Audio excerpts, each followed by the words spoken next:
lingkungan kelas dan sekolah. Kenapa sih harus budaya positif? Kalau di sekolah kita udah budaya positif sudah dijalankan, pasti kita mengasuhi kegiatan-kegiatan yang lainnya juga pasti berjalan lancar ya Ibu ya.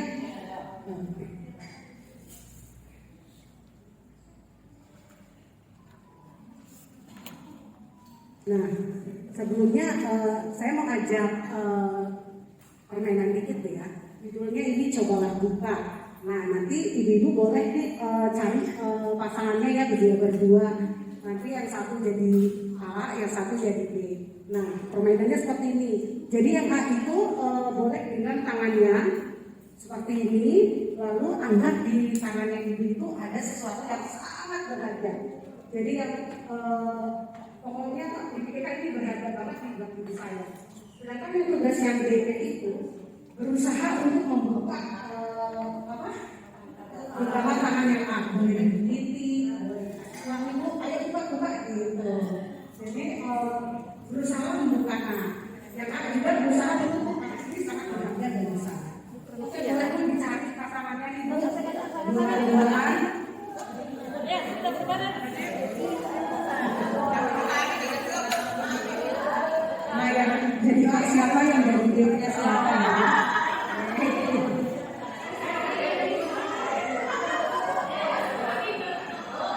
Jangan jadi dua-duanya ya Bu ya.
Karena sangat berharga loh, benar satu ya.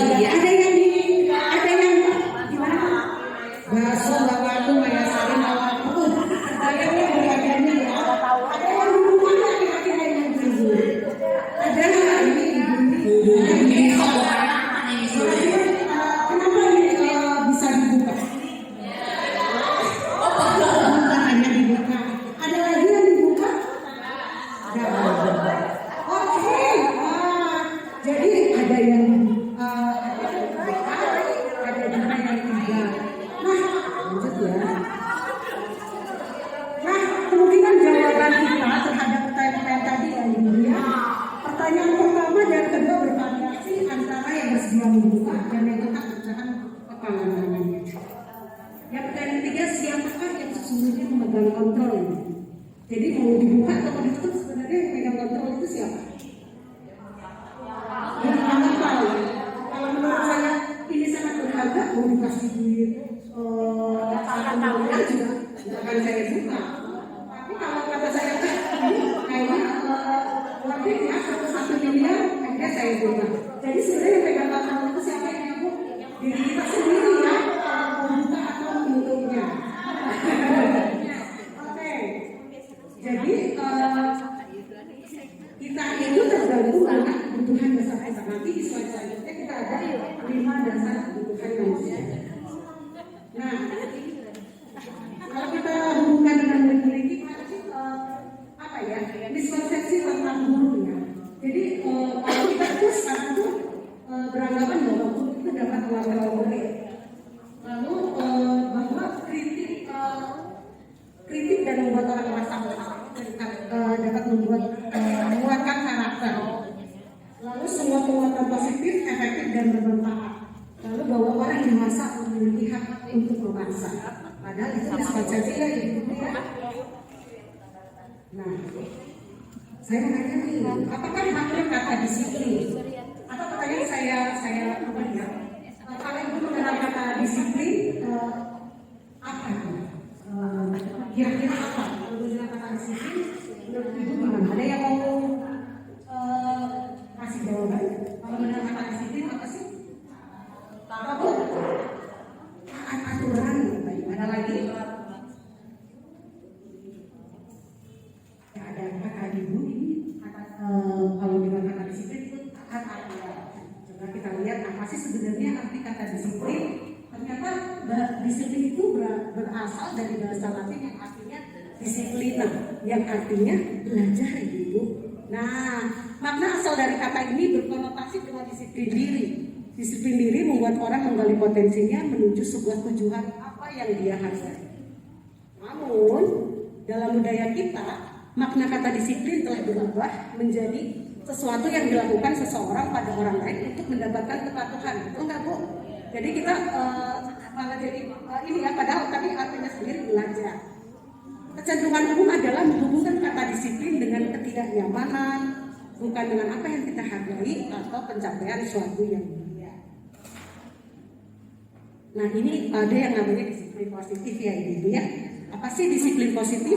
Disiplin positif merupakan suatu cara penerapan disiplin tanpa kekerasan dan ancaman yang dalam praktiknya melibatkan komunikasi tentang perilaku yang efektif antara guru dan murid. Lalu dalam penerapan disiplin positif ini, murid diajarkan untuk memahami konsekuensi dari perilaku mereka. Selain itu, disiplin positif juga mengajarkan murid tanggung jawab serta rasa hormat dalam berinteraksi dengan lingkungannya. Disiplin positif merupakan salah satu cara penerapan disiplin yang menumbuhkan kesadaran serta memberdayakan murid untuk melakukan sesuatu tanpa sokokan yang tadi itu ya, tanpa ancaman maupun hukuman. Nah, ibu-ibu seperti kalau kita sudah tahu kurikulum Merdeka Belajar, disiplin positif akan melahirkan nilai-nilai kebajikan. Nilai-nilai kebajikan yang ada pada profil pelajar Pancasila. Ada yang sudah tahu? Nilai-nilai kebajikan yang pada profil Pancasila itu ada 6 ya ibu-ibu. Beriman dan bertakwa kepada Tuhan Yang Maha Esa dan berakhlak mulia. Lalu ada berkebinekaan global, bergotong royong, mandiri, bernalar kritis, kreatif. Nah, salah satu cara untuk menerapkan budaya positif di sekolah ini ada yang namanya membentuk keyakinan kelas. Nah, ibu-ibu ada pertanyaan lagi nih, mengapa tidak peraturan saja? Mengapa harus keyakinan kelas? Sekarang nanya lagi nih di sini ya. Kalau kita berkendara nih naik motor, kenapa harus pakai helm? Biar aman. Nah, ada 2 jawaban ya. Yang satu takut ditilang polisi, nah gitu kan? Yang satu lagi biar aman. Nah, bedanya apa sih kalau yang yang alasannya takut ditilang polisi? Karena itu eksternal betul sekali. Kalau yang takut polisi itu karena efek di luar ya dari anaknya. Sedangkan kalau yang biar aman supaya kepala kita terlindungi itu atas kesadaran diri sendiri. Nah seperti itu. Jadi mengapa harus keyakinan kelas itu salah satu alasannya. Nah, saya nanya lagi nih Bu, yang mana merupakan keyakinan kelas nih Bu, yang hijau atau yang putih nih? Kalau ibu-ibu mau bandingkan, yang sebelah kiri atau yang sebelah kanan? Kalau yang di kiri itu kesepakatan kelas, datang tepat waktu, mengucapkan salam, menjaga kebersihan sekolah, berdoa sebelum dan sesudah kegiatan. Kalau yang sebelah, kami guru dan murid yang menyayangi. Lalu kami murid yang semangat belajar. Satu lagi kami murid yang peduli dengan teman-teman. Kira-kira yang keyakinan kelas yang mana ya Bu? Yang kanan ya Bu, karena kelihatan sendiri itu timbul dari dalam. Nah, ini tabel yang bisa membedakan peraturan sama keyakinan. Kalau peraturan itu selalu kembalikan dulu ke tempatnya, tapi kalau keyakinan kelas bertanggung jawab. Lalu dilarang mengganggu orang lain. Kalau keyakinan itu menghormati orang lain. Nah, seperti itu di bawah ya Bu. Saya buat cepat soalnya hanya setengah jam. Oke, bisa dibaca sendiri. Jangan berlari di kelas atau koridor. Keyakinan kelasnya supaya selamat dan keamanan diri. Nah, di sini saya kasih tips nih ya, langkah-langkah membuat keyakinan kelas. Ibu-ibu bisa coba cara lain sih, tapi ini saya kasih salah satu langkahnya ya. Pertama, guru bisa mengajak berdiskusi atau tanya jawab kepada anak-anak di kelas nih. Betulin, kalau yang anak-anak SD atau SMA ini udah bisa diajak menulis sendiri ya keyakinan kelasnya. Lalu guru-guru bisa bertanya nih, gurunya bisa bertanya, kira-kira kelas seperti apa sih yang kalian inginkan, yang kalian pikirkan? Nah, nanti pasti anak-anak akan menjawab nih, Bu, mau kelasnya yang aman, yang bersih, yang saling menyayangi. Nah, nanti ibu guru bisa tempelkan karton atau kertas besar di papan tulis. Nanti ditulislah itu semua pendapat dari teman-teman kita nih, dari murid-murid kita. Lalu sesudah ditulis dan usahakan tulisnya itu dalam kalimat yang positif ya Bu. Kan kalau anak-anak, oh boleh pukul-pukul Bu, atau nggak boleh kasar Bu. Nah, kita tulisnya oke, menghormati orang lain atau menyayangi orang lain, ditulisnya jadi hal positifnya ya Ibu. Dan usahakan tidak panjang-panjang supaya anak-anak cepat hafal ya keyakinan kelasnya. Lalu setelah ditulis, anak-anak boleh berpartisipasi nih menghias keyakinan kelasnya. Boleh ditambahin bunga, ditambahin gambar anak-anak atau ditempel-tempel kertas warna. Nah, setelah itu jangan lupa nih tempelkan juga foto guru dan murid sebagai wujud peran bahwa ini nih keyakinan kelas yang kita buat bersama. Seperti itu. Nah, kira-kira mau nggak nih Bu bikin keyakinan kelas sama-sama? Nah, prosesnya nanti boleh deh di videoin atau di foto nih hasil keyakinan kelas yang kita buat dan bisa diupload nih di platform yang tadi. Oke. Nah, selain keyakinan kelas ada budaya positif yang lain, Ibu. Nah, saya mau kasih pertanyaan pemantik lagi nih. Kalau tadi permainan, sekarang pertanyaan pemantik setuju atau tidak setuju ya? Hukuman dapat mendisiplinkan anak, setuju atau tidak setuju Ibu? Ada yang tidak, ada yang setuju nggak? Hukuman dapat mendisiplinkan anak? Tidak. Oke. Yang nomor 2, pemberian hukuman dengan hal positif seperti membaca atau membersihkan halaman sekolah dapat mendisiplinkan anak. Setuju atau tidak setuju Ibu? Setuju ya? Setuju atau tidak setuju? Ada yang setuju, ada yang tidak ya? Lalu yang ketiga, memberikan penghargaan dapat meningkatkan motivasi belajar anak. Setuju? Setuju. Oke. Akan next slide ya. Nah, ini yang tadi saya sebutkan 5 kebutuhan dasar manusia. Ada apa saja itu Bu? Ada bertahan hidup, ada kasih sayang dan rasa diterima, penguasaan, kesenangan, dan kebebasan. Sebelum lanjut nih saya mau cerita dulu nih ya tentang anak didik saya di kelas yang kalau tiap hari itu hanya bikin kesal aja ya. Wah pasti adalah di tiap sekolah ya ada yang kayak gitu ya, yang cari perhatian aja ya. Tiap hari tuh pokoknya ini rambut disulit-sulitin juga jangan salah ya. Dan apa? Kalau saya tanya tuh tiap hari kamu rasanya gimana? Feelingnya gimana hari ini? Pasti dia bilang gitu.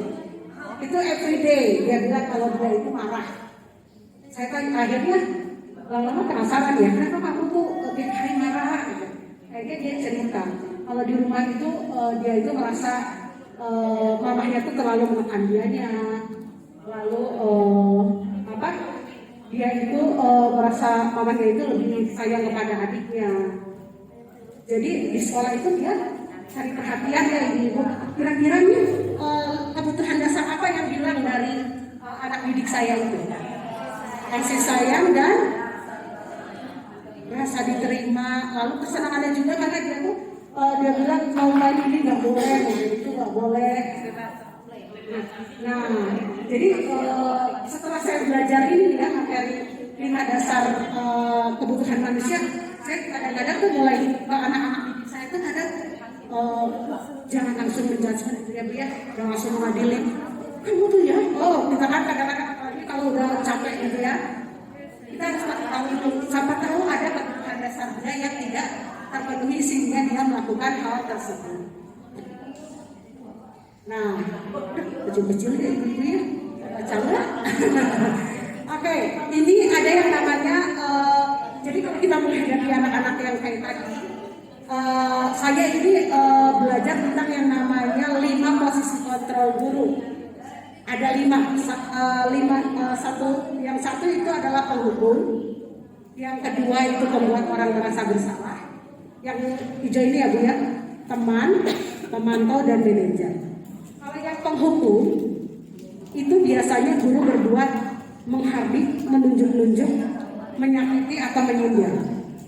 Ini guru yang pada posisi penghukum.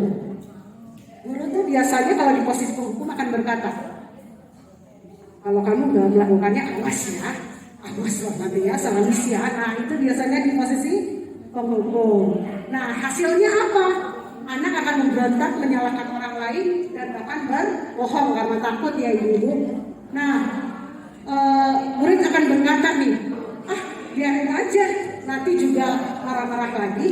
Nah hasilnya apa yang dihasilkan kalau guru melakukan anaknya seperti itu? Akan mengulangi kesalahan. Nah yang di posisi kedua yaitu posisi membuat orang merasa bersalah.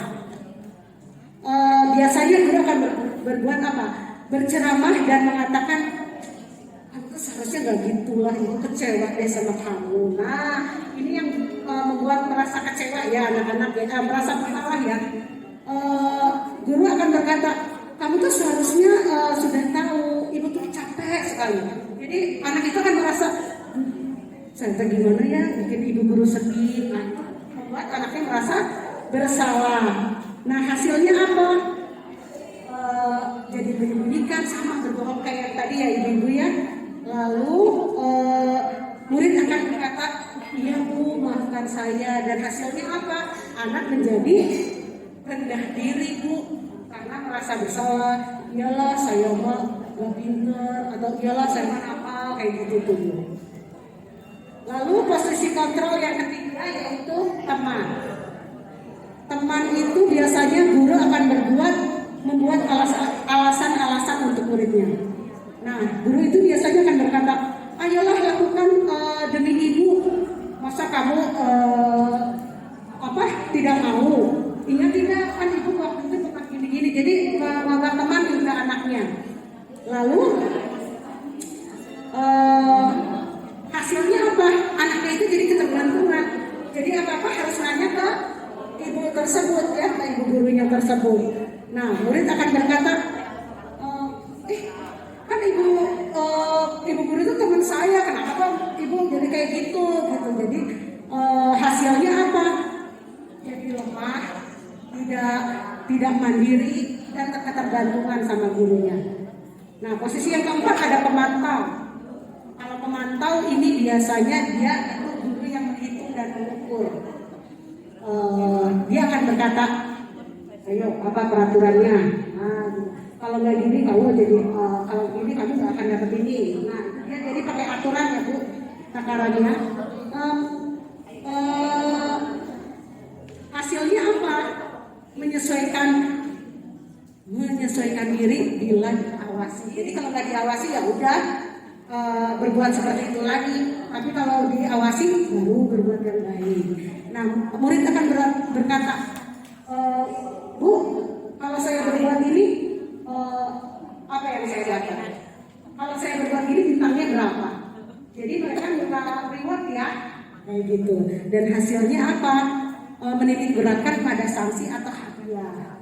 Kalau yang kita di posisi komando. Nah posisi yang terakhir itu adalah posisi manajer itu. Posisi manajer ini biasanya guru akan berbuat mengajukan pertanyaan-pertanyaan. Nah guru akan berkata, apa yang kita yakini? Kita bisa pakai itu keyakinan kelas kita. Apa yang kita tulis di keyakinan kelas kita. Nah kalau guru yang di posisi manajer pasti dia akan berkata seperti itu. Lalu hasilnya apa? Kalau kita di posisi manajer ini murid akan jadi menguatkan diri ya. Jadi dia akan berkata bagaimana caranya supaya saya bisa memperbaiki keadaan. Jadi dia cari solusi sendiri dari dirinya ya. Kalau kita di posisi manajer. Dan hasilnya apa? Mengevaluasi diri, bagaimana cara memperbaiki diri. Jadi pribadi yang bisa mengevaluasi diri. Nah kira-kira nih Bu, saya mau tanya lagi nih, kira-kira ibu-ibu ini di posisi kontrol yang nomor berapa nih? Posisi 1, 2, 3, 4 atau 5 nih? Maunya 5 kata gitu.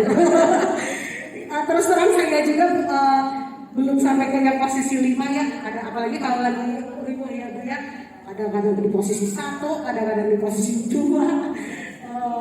Nah, bagaimana kita bisa sampai di posisi manajer? Ini ada teori yang saya pelajari di pendidikan calon guru penggerak juga. Ini yang namanya segitiga restitusi. Nah, segitiga restitusi itu terdiri dari menstabilitaskan identitas, validasi kebutuhan, dan menanyakan keyakinan. Yang menstabilitaskan identitas. Pertama kita bisa ajak anak, lalu kita tanya untuk membuat anak merasa gagal, untuk membuat anak yang merasa gagal karena perbuatan salah menjadi positif. Gurunya bisa berkata, berbuat salah itu hal manusiawi, tidak ada manusia yang sempurna. Bapak ibu juga pernah buat salah kok. Nah, ini bahwa kita bisa berkata itu supaya anak-anak apa? Biar stabil, tadinya kan dia ketakutan nih. Kita kasih tanya ini biar jadi stabil. Lalu kedua yaitu validasi kebutuhan.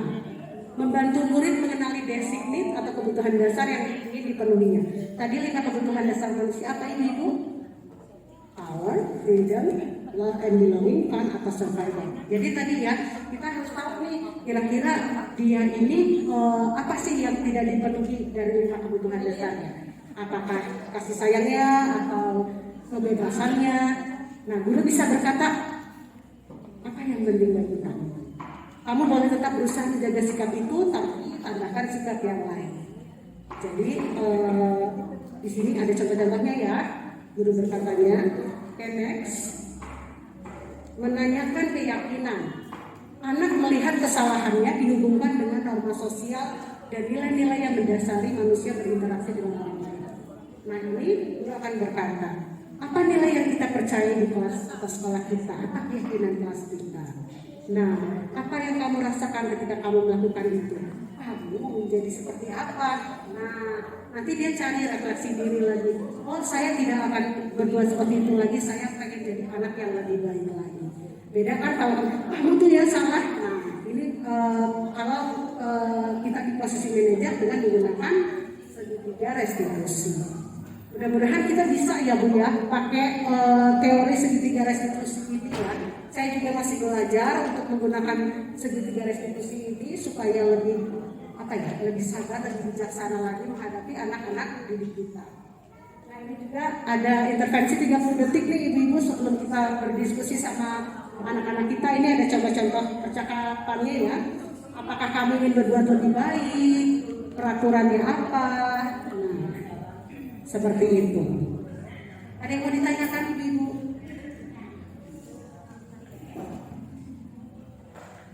Nanti PPT-nya boleh saya share mas di grup KKG ya. Kalau tidak ada, kita akan ikut kegiatan kita ini dengan refleksi.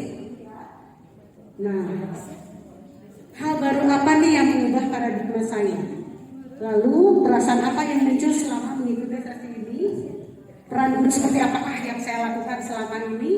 Saya akan menjadi guru yang seperti apakah setelah mengikuti kegiatan ini? Setelah mengetahui materi ini ya. Ada yang mau berbagi ya? Coba pertanyaan satu dulu Miss Yuri. Oh, Lalu apa yang mengubah paradigma saya? Ada yang mau berbagi tentang refleksinya? Oh tidak. Ada yang belakang? Mendapatkan sesuatu hal yang baru nggak dari pemaparan Miss Yuri barusan? Apapun itu nggak apa-apa. Ya. Kan kita meminta anak untuk berani speak up ya. Ya, Miss Yuri ya. betul. Orang pendapat. Harus berani. Aduh, pasti bisa. Satu kata juga boleh deh. Apa sih yang hal baru yang didapatkan hari ini?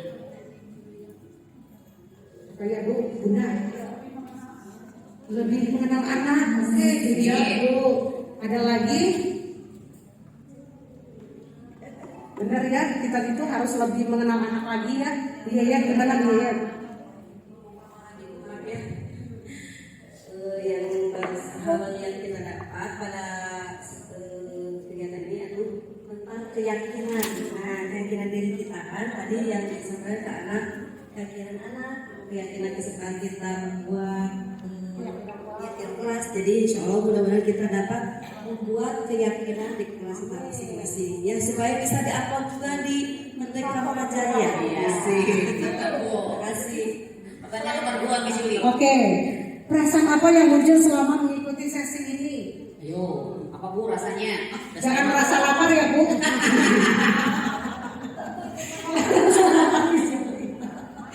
Ada? Bu Susi, perasaan apa? Perasaan apa? Perasaannya sih ya senang karena lebih terbuka. Jadi oh iya ya, seharusnya idealnya kita tuh jadi peran seperti manajer. Tapi memang kayaknya belum sempurna di situ. Masih harus banyak belajar. Banyak belajar dan dilakukan terus-menerus supaya menjadi terbiasa ya dulu ya. Kita juga sama-sama belajar. Emang susah sekali Bu, saya pernah tugas ini di aksi nyata saya ya untuk implementasi segitiga restitusi itu kepada anak saya. Tapi memang hasilnya tuh beda ya dengan kita ngasih tahu tanpa step-step yang tadi. Jadi anak itu diajak dulu ngobrol, lalu ditanya dulu kenapa kamu melakukan hal seperti itu, apa yang tindakan supaya kamu tidak melakukan hal seperti itu lagi. Apa beda hasilnya? Anak-anak setelah ditanya tadi disuruh kenapa kamu dipanggil sedikit enggak, disuruh hanya ngobrol aja gitu. Jadi anak tidak merasa dimarahi Bu setelah melakukan segitiga restitusi ini. Yang ketiga, peran guru seperti apakah yang telah saya lakukan selama ini? Yo. Ayo. Ada yang nomor 1, 2, 3, 4, 5. 5. Kalau saya sih belum bisa posisi manajer. Sebenarnya belum tahu ya kalau saya bisa. Oke, kalau yang ini mungkin dalam hati saja Miss Yuri ya. Oh ya, ini dalam hati saja ya refleksinya. Nah, yang keempat ini saya akan jadi guru yang seperti apakah setelah mengikuti kegiatan ini? Ada yang belakang tuh, Ibu? Idealnya mau Idealnya jadi yang seperti apa? seperti apa?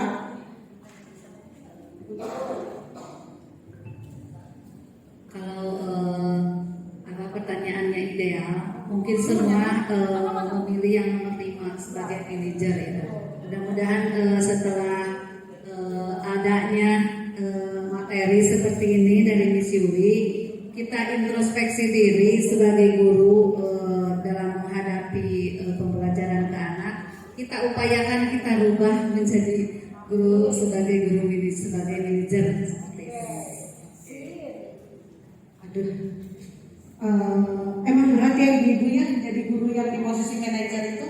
Tapi kalau kita berusaha, kita belajar, diniatin, pasti bisa. Seperti itu. Tidak ada yang tidak bisa sama sekali Bu. Kalau tidak ada pertanyaan, masih ada pertanyaan. Kalau tidak ada, saya tutupi kegiatan kita hari ini. Ya. Thank you, salam dan bahagia. Oke, terima kasih Mbak, semuanya. Terima kasih Bu Mas, Bu Yul. Oke, terima kasih Miss Yuli.